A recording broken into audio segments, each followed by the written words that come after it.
2025ஆம் ஆண்டின் தொடக்கத்தில் ஏஐ வளர்ச்சி, செலவு குறைப்பு ஆகியவற்றின் கலவையால் உலகளவில் 50,000க்கும் மேற்பட்ட தொழில்நுட்ப வேலைகள் காணாமல் போயின. இந்த பணிநீக்க அலை H-1B விசாக்களில் உள்ள இந்திய நிபுணர்களை குறிப்பாக கடுமையாக பாதித்துள்ளது.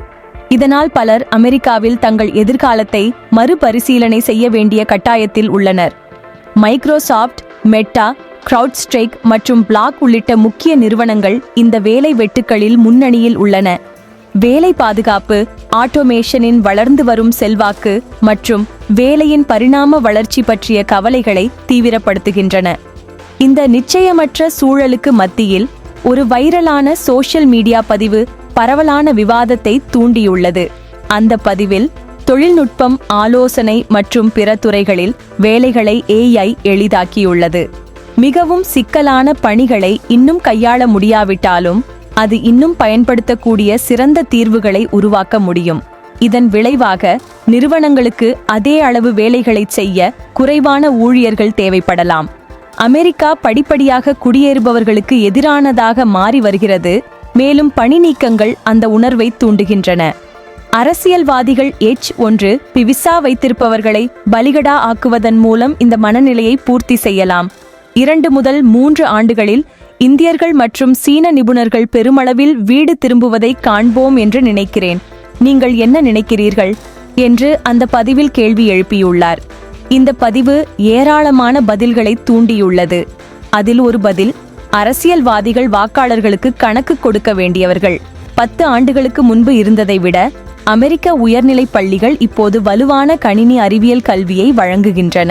உள்ளூர் திறமைகளுக்கு பஞ்சமில்லை. இடைவெளிகளை நிரப்ப முடிந்தாலும் உள்ளூர் வாசிகளுக்கு இன்னும் வேலை கிடைக்கவில்லை என்றால் வெளிநாட்டு திறமைகளுக்கான தேவை இயல்பாகவே குறையும் என்று தெரிவிக்கப்பட்டுள்ளது. மற்றொருவர் பதிலில், வெளியேற்றம் ஏற்கனவே தொடங்கிவிட்டது என்றும் F-1 விசா வைத்திருப்பவர்கள் H-1Bகளை பெற போராடுகிறார்கள். H-1Bக்கள் பணி நீக்கம் செய்யப்படுகிறார்கள். L-1கள் திரும்ப அழைக்கப்படுகிறார்கள். சிக்கலான சிக்கல்களை கையாள முடியாது என்று கருத வேண்டாம், அது முடியும். யுகத்தில் உங்கள் வாழ்க்கையை பற்றி நீங்கள் கவலைப்படவில்லை என்றால் நீங்கள் கவனம் செலுத்தவில்லை என்று பொருள் என தெரிவித்துள்ளார். சில நேயர்கள் இந்தியர்கள் விசா முறையை தவறாக பயன்படுத்துவதை விமர்சித்துள்ளனர். உள்ளூர் சந்தையில் கிடைக்காத திறன்களுக்காக H-1B வடிவமைக்கப்பட்டது. துரதிர்ஷ்டவசமாக இது பரவலாக தவறாக பயன்படுத்தப்படுகிறது. முன்னேற்றம், வளர்ந்து வரும் உள்நாட்டு திறமை குழு மற்றும் அரசியல் அழுத்தம் ஆகியவற்றுடன் H-1B விதிகளை கடுமையாக அமல்படுத்துவது தவிர்க்க முடியாதது. பலர் அமெரிக்காவிற்கு வந்தது அதிநவீன வேலை அல்லது ஆராய்ச்சிக்காக அல்ல, மாறாக சொந்த நாட்டில் வேலைகள் இல்லாததால்தான்.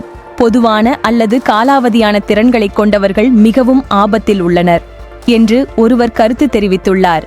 மற்றொருவர் எழுதுகையில், முதலில் ஆஃப்ஷோர் செல்வதை மெதுவாக்கும், பின்னர் அது புதிய அமெரிக்க பட்டதாரிகளை பணியமர்த்துவதை பாதிக்கும். அடுத்த 10 ஆண்டுகளுக்கு தொழில்நுட்ப வல்லுநர்களுக்கு இன்னும் புத்திசாலி, அனுபவம் வாய்ந்த தொழிலாளர்கள் தேவைப்படும். எனவே H-1Bகள் மறைந்து விடாது, ஆனால் இறுக்கமான விதிமுறைகளை எதிர்பார்க்கலாம். எனவே H-1B விசா முழுவதுமாக கைவிடப்படாது என்று தெரிவித்துள்ளார். கடைசியாக ஒருவரின் நடைமுறை பரிந்துரை தனித்து நிற்கிறது.